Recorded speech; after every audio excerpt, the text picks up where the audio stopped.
रोहन मेहता, नीलेश जैन मेरे साथ जुड़ चुके हैं। थोड़ी देर में श्रीकांत चौहान भी जुड़ जाएंगे कोटक सिक्योरिटी से, उनसे भी बातचीत होगी। लेकिन अभी पहले इन दोनों मेहमानों से कनेक्ट करके जरा समझने की कोशिश करते हैं। रोहन भाई शुक्रिया, थैंक यू वेरी मच, समय निकाल लिया आपने आज हमारे लिए। नीलेश भाई आपका भी शुक्रिया, थैंक यू वेरी मच आज टाइम देने के लिए। नीलेश भाई आपसे करते हैं शुरू। आज मार्केट ने रिलायंस के आगे खड़ा करके काफ़ी बढ़िया रनअप दिखाया और रिलायंस को ही आगे खड़ा रखा अभी तक। हाँ, अगर रिलायंस हटा दो तो शायद कन्विक्शन लूज भी हो जाता, बट रिलायंस का कन्विक्शन बाजार में आज काफ़ी काम आ रहा है।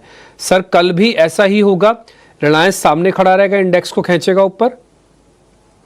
वेरी गुड आफ्टरनून डिप्पी जी। देखिए बिल्कुल ठीक कहा आपने। आज जो निफ्टी में 300 पॉइंट का मूव हम देख रहे हैं, उसमें से ऑलमोस्ट 110 पॉइंट रिलायंस कंट्रीब्यूट कर रहा है। तो एक 1/3 लीडरशिप यहाँ पे रिलायंस की ओर से देखने को मिल रही है और सेंटीमेंट भी यहाँ पर थोड़ा सा पॉजिटिव साइड में शिफ्ट होता हुआ नजर आ रहा है मार्केट को लेके।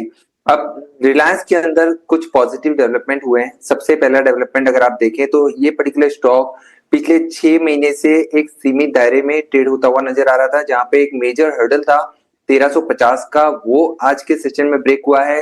200 डे एक्सपोनेंशियल मूविंग एवरेज, साथ ही साथ 200 डे सिंपल मूविंग एवरेज, दोनों ही की मूविंग एवरेजेस आज ब्रेक हो चुके हैं। सारे ही शॉर्ट टर्म मूविंग एवरेज के ऊपर वैसे भी रिलायंस ट्रेड हो रहा है। तीसरा इंपॉर्टेंट डेवलपमेंट आज का वॉल्यूम पे अगर आप नजर डालें, which is higher than average, तो वॉल्यूम पार्टिसिपेशन काफी अच्छा है। डेरिवेटिव डेटा देखिए तो 5% का ओआई बिल्डअप हुआ है, लॉन्ग बिल्डअप हो रहे हैं। तो मल्टीपल ट्रिगर्स है इस पर्टिकुलर स्टॉक को यहां से और एक फॉलोअप मूव दिखाने के लिए।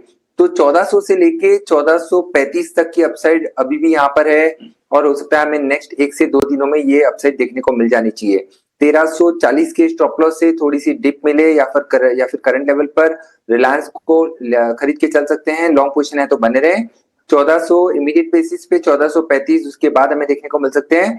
और जिस हिसाब से रिलायंस खड़ा है तो डेफिनेटली मार्केट में भी थोड़ी बहुत स्टेबिलिटी हमें यहाँ से देखने को मिल रही है। बैंक्स तो वैसे भी आउट परफॉर्म कर रहे हैं, तो बैंक्स में हम लगातार एक आउट परफॉर्मेंस देख रहे हैं। नए रिकॉर्ड हाई के फिर से बेहद करीब पहुंच चुका है। तो मेरे ख्याल से सेंटीमेंट वाइज अक्रॉस इंडाइसेस हमें थोड़ा सा पॉजिटिव मूव यहाँ से कंटिन्यू होता हुआ नजर आना चाहिए। ठीक है, डन। तो आपने कन्विक्शन भी बता दिया, आपने ये भी बता दिया कि रिलायंस हो सकता है थोड़ा और चले, तो इस रिलायंस में अभी प्रॉफिट बुकिंग ना किया जाए, ट्रेलिंग स्टॉप लॉस लगाएं। ये मैसेज भी लाउड एंड क्लियर इसी आपके आंसर से आया है सर। एक काम करते हैं, क्लोजिंग ट्रेड की करते हैं शुरुआत और आज के सौदा लेना करते हैं शुरू।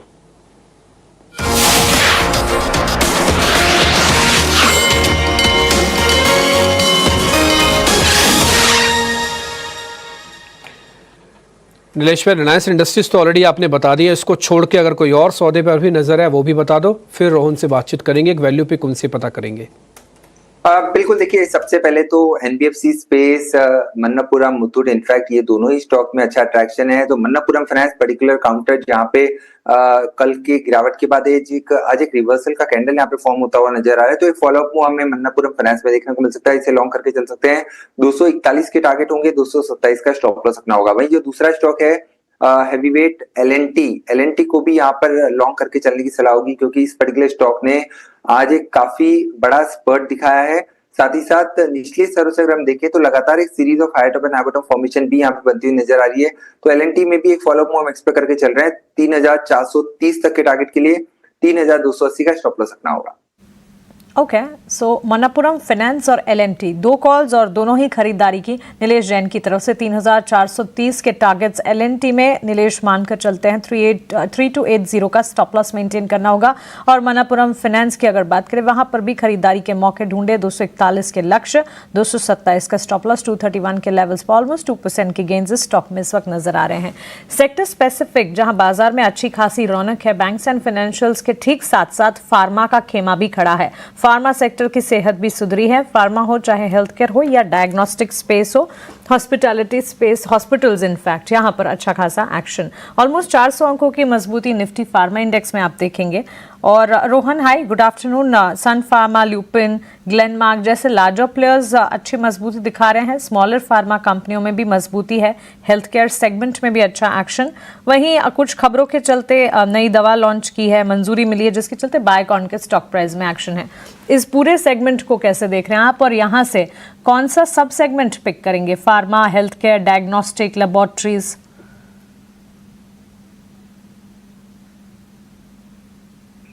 Please unmute yourself Rohan. Sorry. Good afternoon everyone. Market में बहुत अच्छी रिकवरी आई है डिस्पाइट हमने ट्रेड वॉर से लेके वॉर से सिचुएशन से देखी, but market is going strong, strength and strength.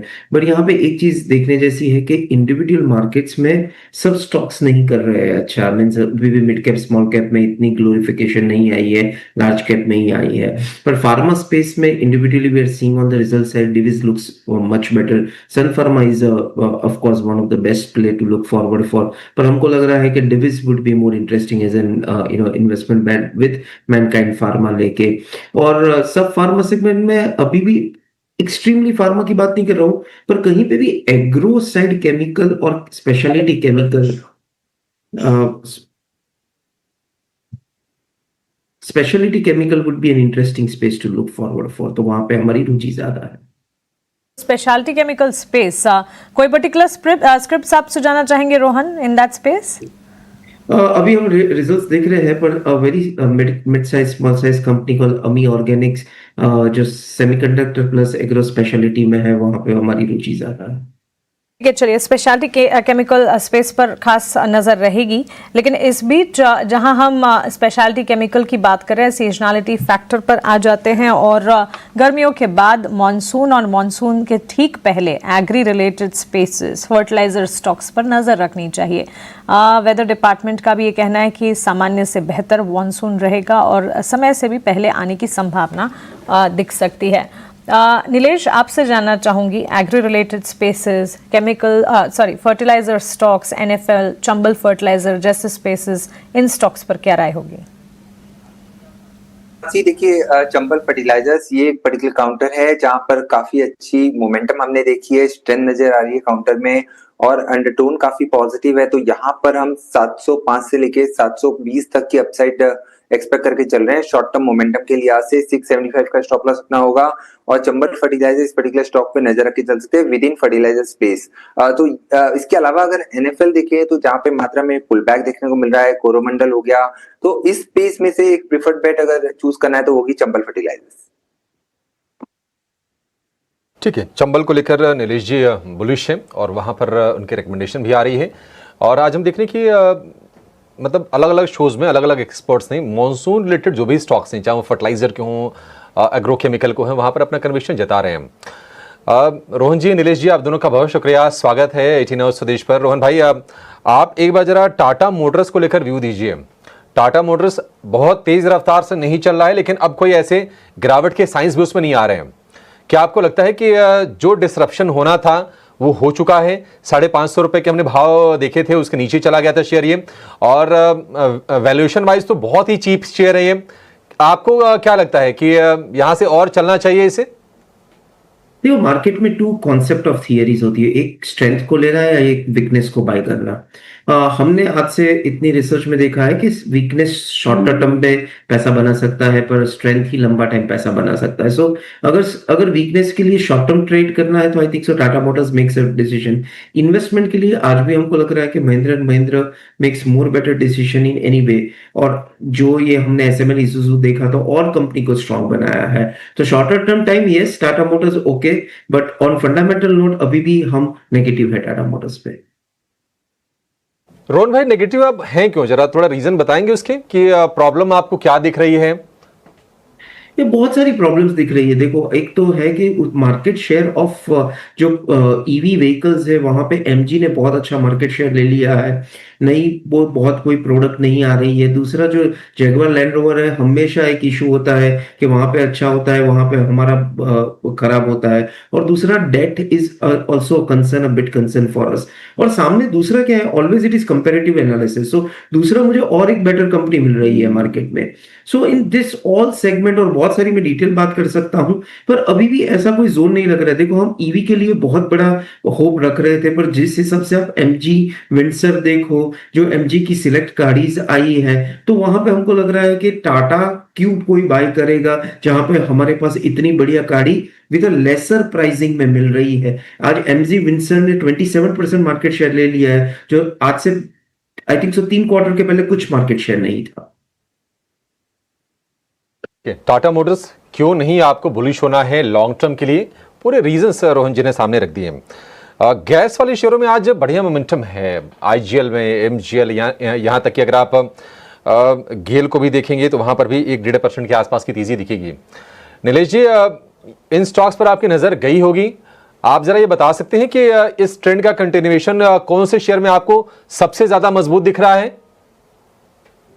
बिल्कुल अभिषेक जी, देखिए महानगर गैस, इसके अलावा आप इंद्रप्रस्थ गैस, आईजीएल, ये दोनों ही स्टॉक का स्ट्रक्चर देखिए हूबहू यहाँ पर पिछले 3 दिनों की गिरावट के बाद आज एक पुल बैक देखने को मिल रहा है। तो ये पुल बैक थोड़ा सस्टेन हो सकता है, क्योंकि क्लोजिंग अगर इसकी, जहां तक एमजीएल की बात है, अगर 1320 के ऊपर की होती है तो एक अच्छी क्लोजिंग मानी जाएगी, और 1350 1370 तक का मूव हमें यहाँ पे देखने को मिल सकता है। तो with in this space MGL एक प्रिफर्ड बेट हो सकती है। सिर्फ और सिर्फ पुल बैक का पर्सपेक्टिव से यहाँ पे खरीद के चलने की सलाह होगी। 1275 का स्टॉप लॉस रखना होगा।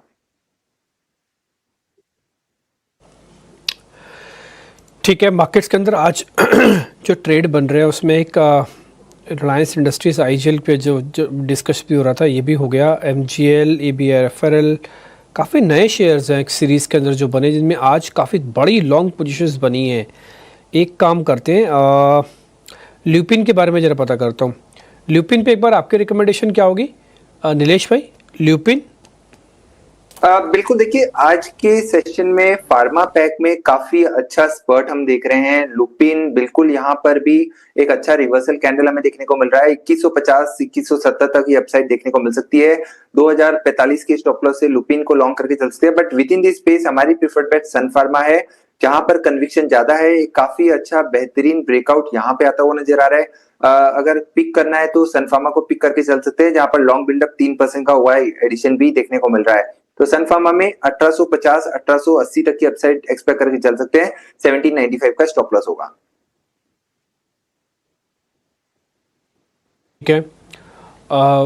रोहन, रिलायंस के नंबर्स आपने चेक कर लिए होंगे और भी कई नंबर्स चेक किए होंगे। कोई एक्साइटमेंट जिसके नंबर्स देख के आपको लगा कि हाँ ये कंपनी तो पूरा साल रखने की है, या पोस्ट नंबर्स तो 100% रखने वाली है? अगर आपने ऐसा कुछ देखा तो बता दो, नहीं तो फिर मैं क्वेश्चन ही चेंज कर दूंगा।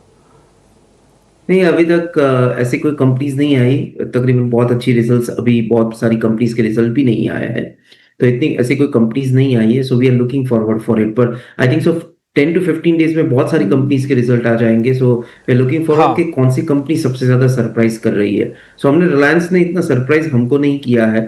ठीक है, वो बहुत अच्छा वैल्यूएशन पॉइंट था तो अपलिफ्ट हो गया, पर उस हिसाब से हमको अभी भी नहीं लग रहा है कि इतना बहुत सरप्राइज नंबर्स में किया है। ठीक है, डन। फिर एक काम करते हैं, मैं अपने क्वेश्चंस को बदल देता हूं, क्योंकि आपने ज़रा कंपनी आई भी नहीं, देखी भी नहीं, समझ में भी नहीं आ रहा कुछ एज सच। लेकिन फिर एक शेयर मेरे को ज़रा देख के आप बताइएगा। उस शेयर का नाम है सिंजिन। इस पे आपका टेक क्या है? क्योंकि डेरिवेटिव डाटा के हिसाब से ख़राब है ये आज इसमें शॉर्ट्स खुले हैं, नई सीरीज़ में शॉर्ट्स खुले हैं, हैवी वॉल्यूम के साथ खुले हैं, डेज लो भी टेस्ट कर रहा है। आप अपनी कैलकुलेशन और बता दो सिंजिन पे। सॉरी, मैं ट्रैक नहीं करता हूँ सिंजिन, सो मुझे नहीं पता है सिंजिन के लिए। आप ट्रैक नहीं करते? ठीक है, एक काम करते हैं, फिर छोटा सा ब्रेक लेते हैं। ब्रेक के बाद जो ट्रैक करने वाले शेयर्स हैं उसमें से कुछ पता करेंगे। आप सीमेंट ट्रैक करते हैं रोहन? एक मिनट ब्रेक से पहले, रोहन भाई सीमेंट ट्रैक करते हो आप? Yes yes yes. तो एक छोटा सा शेयर ना सीमेंट की तैयारी करके रखना आप। मैं आ रहा हूँ बस ब्रेक के बाद, फिर सीमेंट का पता करता हूँ आपसे।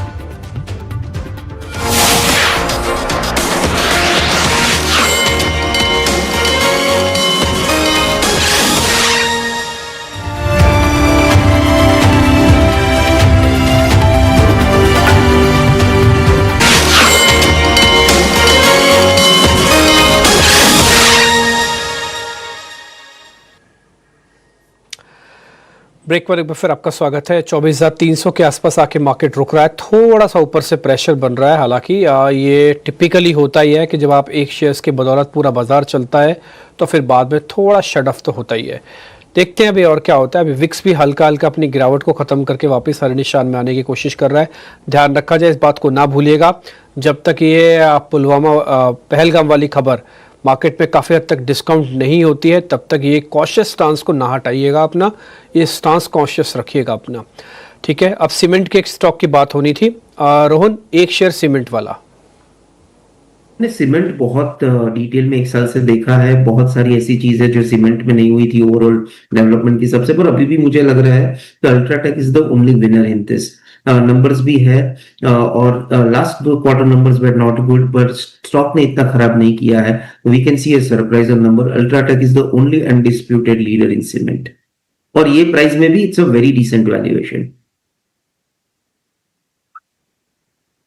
खैर ये व्यू एक शेयर जहां पर हमने शुक्रवार को कमजोरी देखी, आज संभलने की कोशिश कर रहा है, और वो है इंटरग्लोब एविएशन का शेयर। देखिए, पाकिस्तान के साथ जो भारत का विवाद चल रहा है, तो पाकिस्तान ने भी अपनी एयर स्पेस को बंद कर दिया है। भारत ने पहले ही क्या कहा था कि आप पाकिस्तान के एयर स्पेस का इस्तेमाल ना करें, तो उसके चलते होगा ये कि कॉस्ट बढ़ेगी एविएशन कंपनीज की, जो मिडिल ईस्ट जा रही हैं, यूरोप जा रही हैं या फिर यूएस जा रही हैं, जो एयरलाइंस कैरी करके आपको। लेकिन संभलने की कोशिश है इंटरग्लोब एविएशन की। नीलेश जी, एक बार जरा इंटरग्लोब पर व्यू दीजिए। रिकॉर्ड हाइज बनाया था, तेज रफ्तार से शेयर चला था, छोटा सा डिप और फिर से स्थिरता के संकेत। क्या एक तेजी का सौदा लेना चाहिए? बिल्कुल अभिषेक जी, देखिए 2 दिनों की गिरावट के बाद काउंटर थोड़ा सा ऊपरी स्तरों से हल्का हो चुका है, जो एक अच्छा साइन है। मेजर अंडरटोन पॉजिटिव है। एक नए रिकॉर्ड आए 5600 के आसपास बने थे। अब यहां से एक बार्गेन बाय कस के चल सकते हैं। मल्टीपल ट्रांचेस में इसे ऐड करने की सलाह होगी। अगर थोड़ी सी डिप 5200 की ओर मिलती है तो वो एक अच्छी रिस्क एंड रिवॉर्ड वहां पे बनते हुए नजर आएंगे। 5100 का स्टॉप लॉस है और मेरे ख्याल से गोइंग फॉरवर्ड यहाँ पे फिर से हमें 5600 तक के लेवल देखने को मिल सकते हैं। बेहतर होगा कि मल्टीपल ट्रांच में इसे ऐड करें। ठीक है, चरणों में खरीदने की सलाह है, थोड़ा सा व्यू आपको लंबा रखना है, और जहां से ये शेयर गिरा कोशिश करेगा फिर से वहीं पर पहुंचने की। मोमेंटम स्ट्रांग है, कोई दिक्कत की बात ऐसा है नहीं। सामने बढ़िया एक गर्मियों का छुट्टी का सीजन खड़ा है और ट्रैवल सीजन अच्छा ही रह रहा है भारत में, इसमें कोई दो राय नहीं है।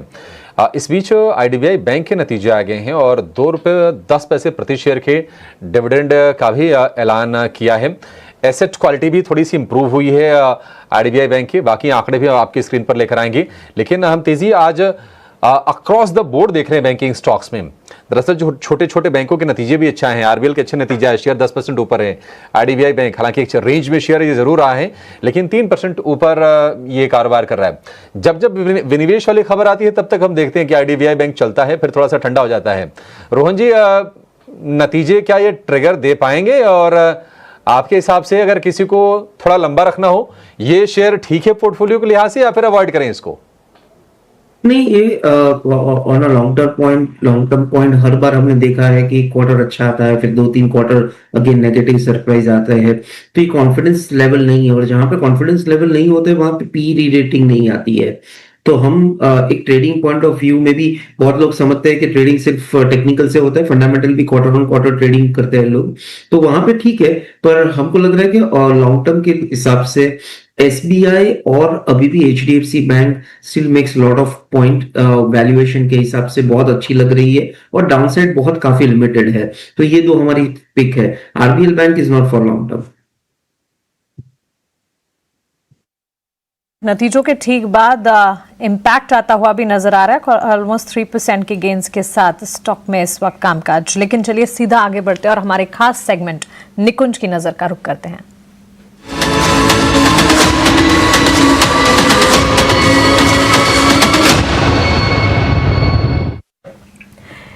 ईटी नाउ स्वदेश के मैनेजिंग एडिटर निकुंज दालमिया अब हमारे साथ मौजूद हैं। Nikunj sir, good afternoon.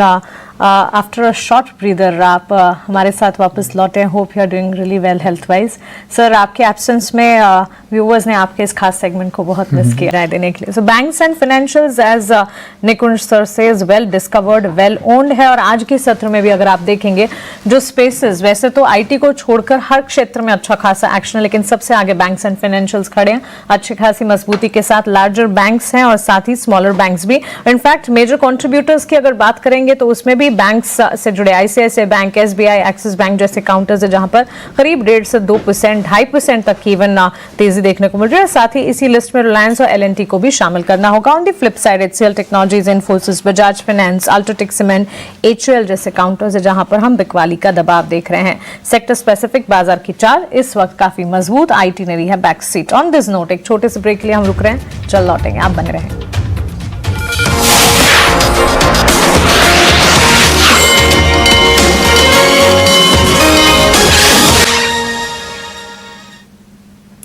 24,272 के लेवल्स पर निफ्टी, 55,355 के लेवल्स पर बैंक निफ्टी मजबूती के साथ ट्रेड करते हुए। टेक्निकल और फंडामेंटल टेक बाजार पर लगातार हम आपको बता रहे हैं, लेकिन चलिए अब वक्त है हमारे अगले सेगमेंट ऑप्शन के चैंपियन का।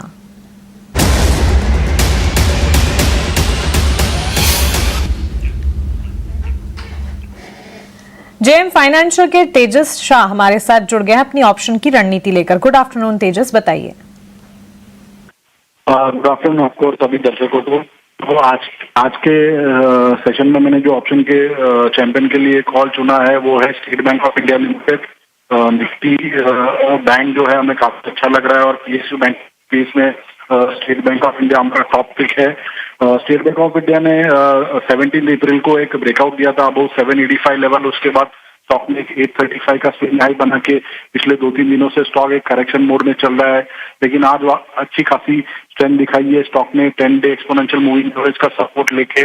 और हमें लग रहा है आने वाले दिनों में ये स्टॉक आउट परफॉर्मेंस दिखा सकता है। तो हम जो है ऑप्शन के माध्यम से रणनीति सजेस्ट कर रहे हैं। 820 का जो कॉल है वो आपको खरीदना है 24 और 28 के बीच में, और इसमें आपको स्टॉप लॉस लगाना है 18 का। इसका पहला लक्ष्य रहेगा 34 का, दूसरा लक्ष्य रहेगा 42 का। तो ये जो स्ट्रैटेजी है इसमें अधिकतम मुनाफा होगा 12,000 का और अधिकतम नुकसान होगा 6,000 का।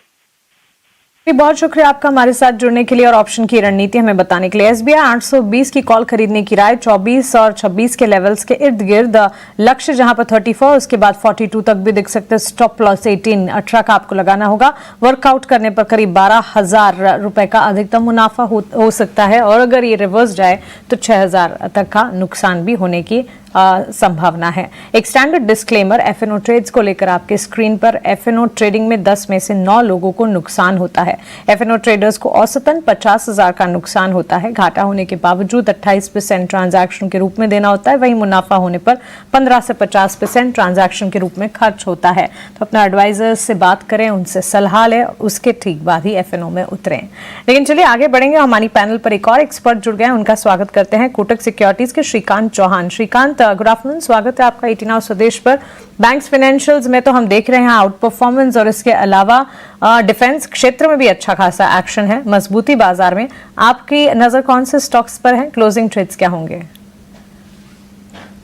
गुड आफ्टरनून मानसी जी, गुड आफ्टरनून एवरीवन। तो देखिए, बिल्कुल मार्केट में आज का ट्रेंड अगर आप देखें तो काफी मैं कहूँगा कि एक बैलेंस ट्रेंड हमें देखने मिला था। काफी अच्छी रैली देखने मिली थी। रैली आई से अच्छा पुल बैक देखने मिला था, बट जो एक थोड़ी सी मैं कहूँगा कि जो एक बेरिशनेस जो अभी दिखी है डेली चार्ट्स पे, वो यही थी कि मार्केट ने शुक्रवार के हाईज को क्रॉस करने में एक थोड़ा सा फेल्यूर सॉर्ट ऑफ फॉर्मेशन बना दिया है। तो बेस्ड ऑन दैट हमें लगता है कि आज का मार्केट शायद इन्हीं लेवल्स के आसपास बंद होगा, लेकिन कल के दिन में काफी ट्रिकी हो जाएगा मार्केट। ये अगर मार्केट ने 24,400 के लेवल्स अगर क्रॉस कर लिए तो फिर हमें लगता है कि हम शायद 25,000 तक भी जा सकते हैं। और अगर ऐसा ही अगर मार्केट वीक रहा तो हम वापस एक बार 23,750 या 800 तक के लेवल्स पे देख सकते हैं। तो ये हुआ ओवरऑल बाजार का व्यू। लेकिन अगर आप स्टॉक्स की बात करें तो जैसे आपने कहा, यस, फाइनेंशियल्स में अच्छी तेजी बनी है, और उसमें स्पेसिफिकली अगर आप देखें तो पीएसयू बैंक्स में तेजी बनी है। कैनरा बैंक, हमें ये स्टॉक अच्छा लग रहा है। काफी एक बैलेंस सॉर्ट ऑफ फॉर्मेशन इस पे बना हुआ है। यहाँ से लगता है कि ये स्टॉक 104 से लेकर 109 रुपए तक के लेवल्स दिखा सकता है, और जो हमें स्टॉप लॉस रखना है वो हम रखेंगे बिलो 95। तो करंट लेवल से अगर कोई लॉन्ग करना है तो कैनरा बैंक को लॉन्ग किया जा सकता है। और साथ ही साथ मुझे लगता है कि डिफेंस सेक्टर में भी अच्छी तेजी बनी है। वहां पे भारत डायनामिक्स, यहाँ पे एक लॉन्ग की पोजीशंस बनाई जा सकती है, इसे खरीदा जा सकता है करंट लेवल से। इसमें भी एक टेक्निकल ब्रेकआउट बना है। टारगेट्स नजर आते हैं यहाँ पे 1550 के, और जो स्टॉप लॉस हमें रखना है वो हम रखेंगे एट 1425। से जुड़ा हुआ एक काउंटर कैनरा बैंक और भारत डायनेमिक्स डिफेंस प्लेयर्स में अच्छा खासा एक्शन है। श्रीकांत जी के फोकस रेडार पर भी ये स्पेसेस हैं। बैंक्स एंड फाइनेंशियल्स या कैनरा बैंक 104 109 तक के टारगेट्स मानकर चले और भारत डायनेमिक्स पर भी उनकी स्ट्रैटेजी आपके स्क्रीन पर आप लगातार देख रहे हैं। लेकिन चलिए आगे बढ़ेंगे और अब बात करते हैं इंद्रप्रस्थ गैस लिमिटेड की। आज स्टॉक में हम देख रहे हैं करीब 4% की तेजी नजर आ रही है। दिन के उच्चतम स्तर पर ही ये स्टॉक एट प्रेजेंट ट्रेड करता हुआ। कंपनी के नतीजे आए थे। नतीजों की अगर बात करें, रेवेन्यू के फ्रंट पर ऑलमोस्ट 5% के गेन्स देखने को मिले। कामकाजी मुनाफे में 37% तक का इजाफा था। मार्जिन्स 9% से करीब 13% तक बढ़ते हुए नजर आए। वहीं मुनाफे के फ्रंट पर भी 22% तक की बढ़ोतरी देखने को मिली। हालांकि quarter on quarter basis volumes में कुछ कंसर्न्स थे। नतीजों पर विस्तार से बातचीत करने के लिए और कंपनी के आगे के आउटलुक को समझने के लिए हमारे साथ कंपनी के एमडी कमल किशोर चटवाल जी जुड़ गए हैं। आइए उनका स्वागत करते हैं। मिस्टर चटवाल, स्वागत है आपका 18 आवर्स स्वदेश पर अपना समय देने के लिए शुक्रिया। नतीजे अच्छे हैं, but on quarter basis volumes में जो डिक्लाइंस नजर आए हैं, कैसे देख रहे हैं आप इस पूरे सिनेरियो को? देखिए, जहां तक क्वार्टर ऑन क्वार्टर की बात है, क्वार्टर 3 और क्वार्टर 4 की अगर बात कर रहे हैं आप, तो उसमें भी हमारी थोड़ी बढ़ोतरी हुई है कि 9.11 हमने क्वार्टर 3 में वॉल्यूम किया था और 9.18 हमने फोर्थ क्वार्टर में किया है। हालांकि जो हमारा गाइडेंस था, एग्जिट गाइडेंस इस साल के लिए 9.5 MMSCMD का था, वो हमने स्लाइटली मिस किया है कि हमने 9.18 पे एग्जिट किया है। सो उस सेंस में आप बोल सकते हैं कि थोड़ा मिस है, बट पूरे साल भर का देखें या क्वार्टर ऑन क्वार्टर देखें, किसी भी नजरिए से देखें, तो वॉल्यूम ग्रोथ में कोई कमी नहीं आई है।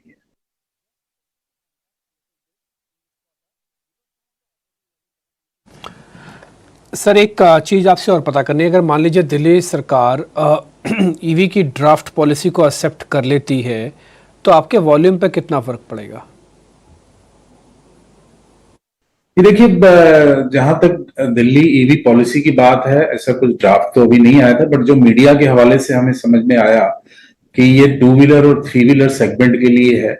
और अगर आप वाहन का डेटा देखें तो दिल्ली में करीब करीब 97-98 लाख 2 व्हीलर व्हीकल हैं, जिसमें से करीब करीब 3300 के नंबर हैं सीएनजी व्हीकल्स के। तो सीएनजी 2 व्हीलर स्पेस में ऑलमोस्ट नेग्लिजिबल है। और 3 व्हीलर का जहां तक नंबर है, क्योंकि ये लाइसेंस्ड होते हैं, तो इसमें करीब करीब 1 लाख के लाइसेंस हैं जो सीएनजी ऑटो के नंबर हैं। सो दोनों के अगर आप नंबर देखें, ऑटो और 2 व्हीलर के, तो आप देखेंगे कि 2 से 3% ही सीएनजी के नंबर हैं। बाकी 2 व्हीलर मेजर स्पेस है जहां पे ये इसका इम्पैक्ट आएगा। हालांकि हमने दिल्ली गवर्नमेंट, ये मीडिया न्यूज के बाद हमने दिल्ली गवर्नमेंट को अपना सबमिशन भी दिया था कि ये सीएनजी को सुप्रीम कोर्ट और गवर्नमेंट ऑफ इंडिया के डायरेक्शन के बाद इसको as a transition fuel, as a bridge fuel to cleaner fuel माना गया है। और इसको रिप्लेस करने के लिए लाया गया था पेट्रोल और डीजल को, और थर्मल प्लांट भी था दिल्ली में, उस सब को रिप्लेस करके गैस को ट्रांसपोर्टेशन और इंडस्ट्रियल सेगमेंट, कमर्शियल सेगमेंट में लाया गया था। तो इसकी एक अलग पहचान है हमारे हिसाब से कि ये सबसे कम पोल्यूटिंग फ्यूल है फॉसिल फ्यूल में से, तो इसको अलग रखा जाए। और इसका जब आप कार्बन एनालिसिस करेंगे, लाइफ साइकिल एनालिसिस करेंगे, तो हम ये देखेंगे कि जो हम इलेक्ट्रिसिटी यूज कर रहे हैं ईवी को चार्ज करने के लिए, उसमें 80% तो फॉसिल फ्यूल से जनरेट हो रही है।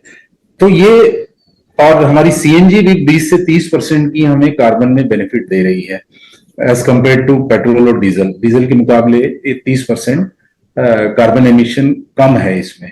सो इन दोनों एस्पेक्ट को देखते हुए हमारा ऐसा मानना है कि सीएनजी ईवी के ज्यादा करीब है रादर देन पेट्रोल और डीजल के। तो या तो इसको एक अलग कैटेगरी रखा जाए या इसको ईवी के साथ क्लब किया जाए। तो जो भी एक आपकी पॉलिसी, नई पॉलिसी आ रही है, तो ये सबमिशन हमने दिल्ली गवर्नमेंट को दिया है। और चॉइस जहां पे कौन सा ईंधन चूज किया जाए उसको कंज्यूमर पे छोड़ा जाए, जो भी गाड़ी चला रहे हैं, क्योंकि उसको भी अपनी इकोनॉमिक्स देखनी है कि अपफ्रंट कॉस्ट कितना है, कैसे चार्ज करेगा, कितनी गाड़ी चलती है।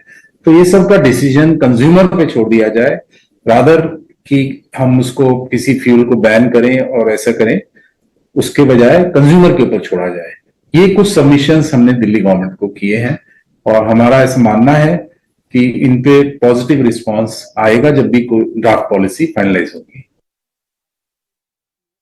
चटवाल साहब नमस्कार, अभिषेक बोल रहा हूं। एक आखिरी सवाल जो हमारे दर्शक भी आपसे जानना चाह रहे होंगे कि किस तरह के प्राइस हाइक हम देखेंगे आपकी तरफ से? और दूसरी चीज ये कि अगले में 2 तिमाहियों की अगर बात करूं तो मार्जिन क्या हो सकता है आपके हिसाब से? देखिए, प्राइस हाइक का जैसा मामला है वो मैंने बताया कि ये डायनेमिक है, ये डिपेंड करेगा कि बाहर जो आरएलएनजी का प्राइस क्या है, एक्सचेंज रेट क्या है और डोमेस्टिक एलोकेशन कितनी होती है, ये सारे फैक्टर्स पे डिपेंड करता है। बट एक मॉडरेट प्राइस हाइक, क्योंकि आईजीएल आज के दिन में पूरे भारत में सबसे सस्ती सीएनजी आईजीएल के दिल्ली जीए में बिक रही है और वहीं पे हमारा 70% की वॉल्यूम सेल होती है। तो वहां पे हमारे पास काफी हेडरूम है एज कम्पेयर टू, अगर आप पूरे भारतवर्ष को भी देख लें तो जो जीएस इवन सोर्स के पास भी है वहां से भी हम काफी सस्ता दे रहे हैं। तो हमारे पास कुछ एक हेडरूम है जो हम कुछ प्राइस हाइक ले सकते हैं। तो मार्जिन को ध्यान में रखते हुए प्लस जो बाकी फैक्टर्स हैं उसको ध्यान में रखते हुए वो हम एक डिसीजन लेंगे। बट हमारा यही एक लॉन्ग टर्म विजन रहता है कि ग्रोथ इस सेक्टर में तभी आएगी जब इसको हम थोड़ा कॉम्पिटिटिव रख पाएंगे अल्टरनेट फ्यूल के मुकाबले। और अल्टरनेट फ्यूल में इलेक्ट्रिक भी आ गया है, ईवी भी आ गया है, पेट्रोल डीजल तो है ही है। ठीक है, ठीक है चटवाल जी, बहुत शुक्रिया आपका, आपने काफी विस्तार से और इंडस्ट्री के डायनामिक्स को भी आपने टच किया sir. Thank you so much हमें समय देने के लिए। आपसे फिर से जल्दी ही मुलाकात होगी। रोहन भाई, एनर्जी सेगमेंट में बहुत सारी चीजें हैं, गैस वाली कंपनीज हैं, ओएमसीज हैं, रिन्यूएबल वाली कंपनीज हैं, पावर है, कोल है और रिन्यूएबल को लेकर चर्चा पिछले 2-3 साल में काफी ज्यादा हुई है। आप जरा बताइए कि किसी का नजरिया मान लीजिए यहां से 2 से 3 साल का हो तो आपको सबसे ब्राइट फ्यूचर कौन से सेगमेंट का दिख रहा है? क्योंकि इतना इजी नहीं है कन्वेंशनल फ्यूल को रिन्यूएबल से रिप्लेस कर पाना। हाँ, ऑफ कोर्स बहुत सालों लग जाते हैं, ये बहुत इजी है। पर हमेशा मार्केट क्या करती है, मार्केट आपको फ्यूचर से उसको प्रीमियम देती है कि ये कैसे हो जाएगा। आज की डेट में कुछ भी आप लेने जाओ तो सोलर इज समथिंग विच हम देखते रहते हैं कि जहाँ पे फ्यूल एफिशिएंसी होती है। तो रिन्यूएबल अच्छी स्पेस है पर बहुत एक्सपेंसिव है। पर अभी भी हमको लग रहा है कि ऑयल बहुत अच्छी स्पेस पे अभी रन कर रहा है। तो जो ऑयल रिफाइनरी कंपनीज है, ONGC, oil India, of course Reliance, पर रिलायंस को सिर्फ हम उस पे वैल्यू नहीं कर सकते, वहां पे जगह है। पर अब फ्यूचर की बात करें तो ऑफ कोर्स रिन्यूएबल, पर वहां पे कौन लीडर होगा, कौन सा होगा, वो अभी से कहना बहुत मुश्किल है। और बहुत सारी लिस्टेड प्लेयर्स अभी है भी नहीं ये स्पेस में। सो आई थिंक सो ये 2-3 साल के बाद बात करना राइट है। पर अभी के हिसाब से, वैल्यूएशन के हिसाब से देखने जाए तो ऑयल अभी भी बहुत इंटरेस्टिंग स्पेस लग रही है।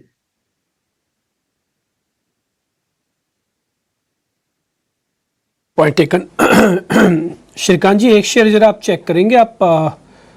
1 मिनट। हाँ, वो है यूपीएल। एक बार जरा यूपीएल पे आपका ट्रेड चाहिए क्योंकि सीरीज की स्टार्टिंग हुई है और स्टार्टिंग में शेयर तो ठीक है, केमिकल्स के इसकी पेयर भी ठीक चल रहे हैं, एसआरएफ वगैरह भी।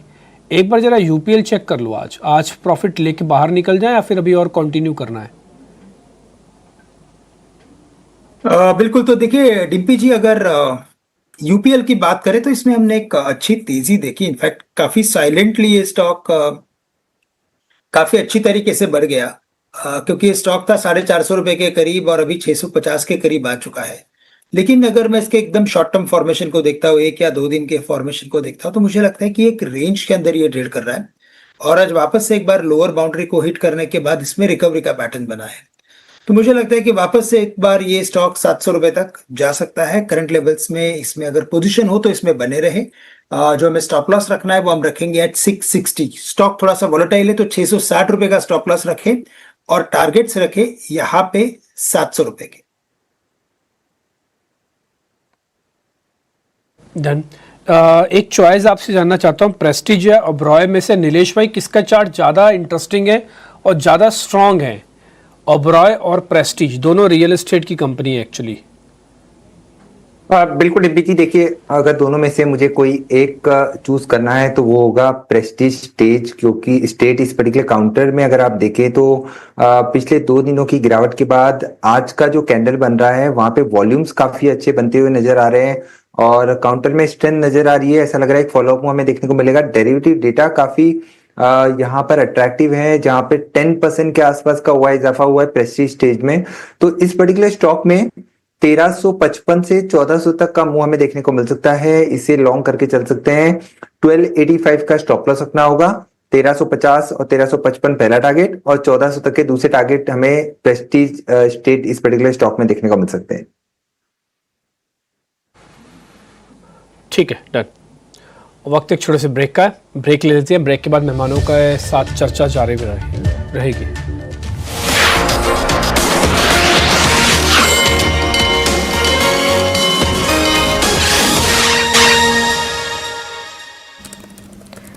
ब्रेक के बाद स्वागत है आपका। आप देख रहे हैं क्लोजिंग कॉल और अल्ट्राटेक सीमेंट मेजर के नतीजे इस वक्त आते हुए फ्लैश रहे आपके स्क्रीन पर। 2480 करोड़ का मुनाफा इस वक्त कंपनी ने पोस्ट किया, जबकि अनुमान 2078 करोड़ के मुनाफे का था। सो मुनाफे के अनुमान के से बेहतर मुनाफे का आंकड़ा इस वक्त 2482 करोड़ पर कंसोलिडेटेड मुनाफा आता हुआ देखने को मिला है। अल्ट्राटेक सीमेंट 0.5% की गिरावट अब भी यहां पर स्टॉक में है। नतीजे यहां पर कंसोलिडेटेड आय का आंकड़ा भी आया है। 23,063 करोड़ कंपनी की आय पोस्ट होती हुई देखने को मिली है। सो अनुमान से बेहतर मुनाफे का आंकड़ा, लेकिन साथ साथ अगर रेवेन्यू के फ्रंट पर देखेंगे, एक बार ईयर ऑन ईयर और quarter on quarter basis number को जांचना होगा। 23,040 करोड़ की एंटिसिपेशन थे, जबकि 23,063 करोड़ की कंपनी की कंसोलिडेटेड आय पोस्ट होती हुई दिखी है। चैनल चेक्स ने वैसे सजेस्ट किया था कि average pan India price movement जो है उसमें इंप्रूवमेंट देखने को मिला है। हालांकि इस वक्त अल्ट्राटेक सीमेंट काउंटर में हम देख रहे हैं 0.5% की गिरावट के साथ ही कामकाज देखने को मिला है। डिमांड कोर मार्केट में कैसी है, पर्टिकुलरली इस पर खास तौर से नजर रखनी है। प्राइसिंग ट्रेंड, केपेक्स प्लान और साथ ही वायर और केबल का बिजनेस भी है इनका। इससे जुड़े कोई अपडेट्स अगर प्रेजेंटेशन और मैनेजमेंट की कमेंट्री जब निकल कर आती है तब क्या आते हैं, इस पर खास तौर से मैं नजर रखनी होगी। इस वक्त on the face of it जो नतीजे फिलहाल देखने को मिले हैं, कंपनी की आय में इजाफा हुआ है 20,418 करोड़ से 23,063 करोड़ पर कंपनी ने अपनी आय पोस्ट की है। और मुनाफे के फ्रंट पर भी बढ़त 2,258 करोड़ से कंपनी का मुनाफे का आंकड़ा जो है वो बढ़कर आया है 2,480 करोड़ पर। एक बार क्विकली श्रीकांत जी आपसे जानना चाहूंगी, अल्ट्राटेक सीमेंट नतीजे आए हैं, रेवेन्यू और साथ ही प्रॉफिट के फ्रंट पर नंबर्स ठीक ठाक हैं, स्टॉक में हम मूवमेंट टुवर्ड्स डाउन साइड देख रहे हैं। तो देखिए, अगर अल्ट्राटेक की बात करें तो रिजल्ट के घोषित होने के पहले ही इसमें अच्छी तेजी बनी थी। मैंने मोस्ट ऑफ द टाइम देखा है कि buy on rumour sell on news का पैटर्न भी मार्केट में बनता है, और शायद मुझे लगता है कि यही एक वजह होगी जिसकी वजह से अभी ये स्टॉक थोड़ा सा करेक्ट हो रहा है, करेक्शन में आ रहा है।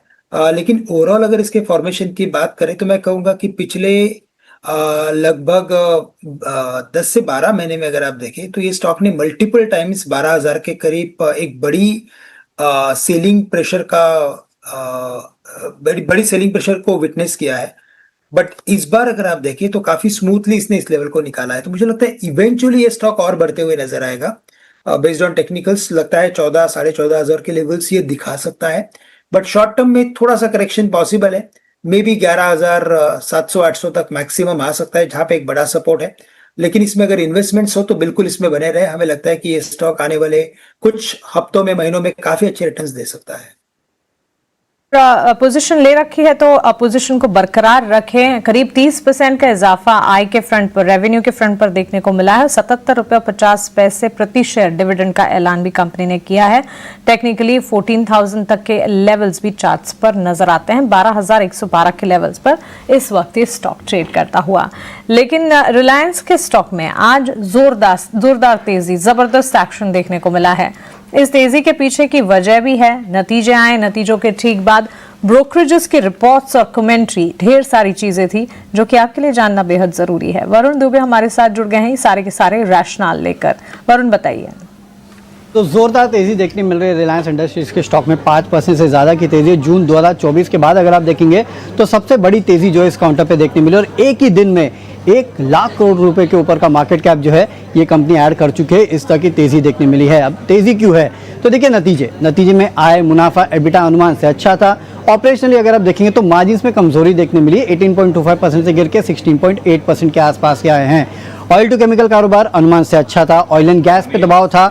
इसके अलावा डिजिटल कारोबार अच्छा परफॉर्मेंस। रिटेल में एबिटा में 14.5% की बढ़ोतरी हुई, हमारा अनुमान 10% की बढ़ोतरी का था। साथ ही साथ जियो का कारोबार अगर आप देखेंगे तो वहाँ पे ग्रोथ अच्छी थी। आरपूस 206 रुपये के ऊपर जाते हुए नजर आए, जबकि हमारा अनुमान 205 रुपये के आसपास था, यानी कि हमारे अनुमान से कंपनी के आरपूस जो है उसमें अच्छी खासी बढ़ोतरी देखने मिली। इनफैक्ट जियो को अगर आप कंसोलिडेटेड भी देखेंगे तो काफ़ी बेहतरीन नतीजे जो है वो जियो ने डिलीवर किए हैं। अब यहाँ से आगे की राह अगर आप देखेंगे तो ब्रोकरेजेस की मांगे तो इस कंपनी की जो राह है वो काफ़ी बेहतर रहने वाली है। क्यों? क्योंकि एक तो जो न्यू एनर्जी कारोबार है वो इस कंपनी के ओवरऑल मुनाफे में करीब 12% के आसपास का कंट्रीब्यूट करेगा और काफ़ी अच्छी ग्रोथ जो है इसमें देखने मिलेगी 2030 तक। साथ ही साथ कंपनी का जो रिटेल का कारोबार है, मैनेजमेंट का कहना है कि Q1 FY26 से उसमें अच्छा ट्रैक्शन देखने मिलेगा और ब्रोकरेजेस को इस बार के नतीजे भी रिटेल के अच्छे लगे तो वो भी एक बड़ा टेल विंड इस कंपनी के लिए है।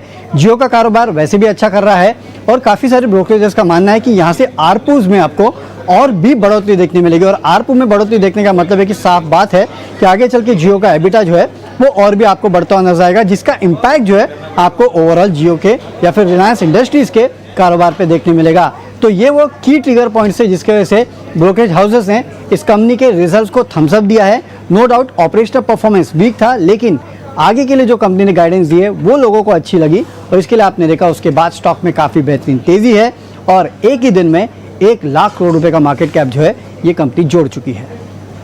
शुक्रिया ये सारी की सारी डिटेल्स हमें बताने के लिए। तो लेवल अप स्टॉक होता हुआ और अच्छी मजबूती के साथ इस वक्त नतीजों के ठीक बाद और साथ ही ब्रोकरेजेस की पॉजिटिव कमेंट्री, रेटिंग या तो खरीदारी की या तो आउट परफॉर्मेंस की, जहां लक्ष्य में भी बढ़ोतरी होती हुई कुछ तमाम ब्रोकरेजेस की तरफ से इस वक्त रिलायंस पर देखने को मिली है। क्लियर कट रिजल्ट का इम्पैक्ट है जो कि इस वक्त स्टॉक पर रिफ्लेक्ट होता हुआ हम देख रहे हैं।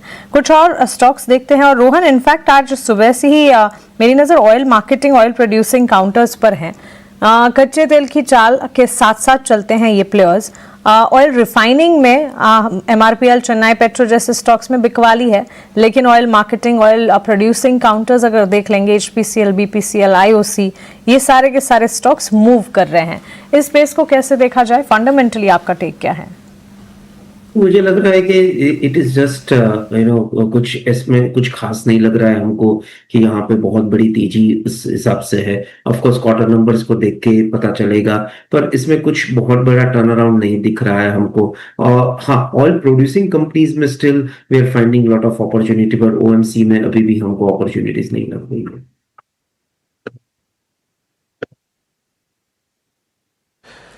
ठीक है।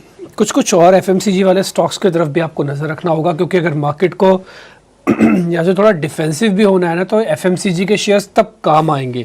फार्मा तो इस बार पार्टिसिपेट कर रहा है, बट FMCG उस तर्ज पे नहीं कर रहा। रोहन, एक बार आप कोई FMCG का शेयर सजेस्ट कर सकते हैं क्या? हाँ, हमारे पास फंड में हमने FMCG में कुछ बहुत खास नहीं लिया है, पर दो चीज श्योरली बोल सकता हूँ। एक तो हमको अभी भी जिलेट बहुत पसंद है, बहुत बड़ा टर्न अराउंड सेगमेंट में है फॉर मेंस ग्रूमिंग इंडस्ट्री, जहां पे बहुत जरूरत है।